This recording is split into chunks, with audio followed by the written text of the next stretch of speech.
In that video, I also said that the price of electric cars needs to drop below $25,000 because that's where the big market is, and electric cars are gradually getting closer to that point. So how are they going to get there?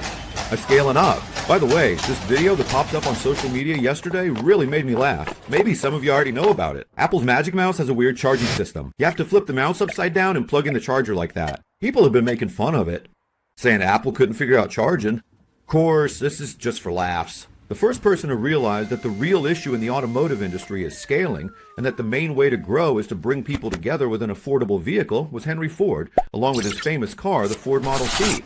Before Henry Ford's miracle of the production process with the Model T, cars around the world were being made in small workshops.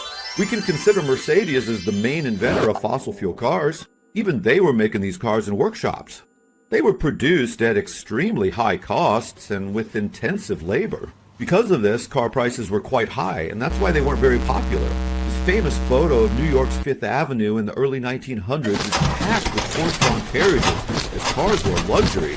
There's just one car over there, and interestingly, it's electric. Because at that time, the battle between electric and fossil fuel cars was still ongoing. Later on, Henry Ford made sure fossil fuels won the game. There were so many horse-drawn carriages in New York at that time that there was actually a serious horse manure problem. They even held tenders to clean it up. It was always a major issue in New York. Henry Ford, who believed that cars were a better vehicle than horses, thought, how can I solve this problem? He says, by lowering the prices of cars and making them easier to use.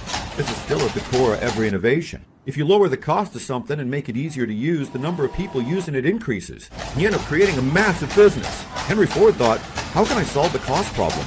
When he asked himself that, he came up with the idea of moving from workshop-style production to assembly lines.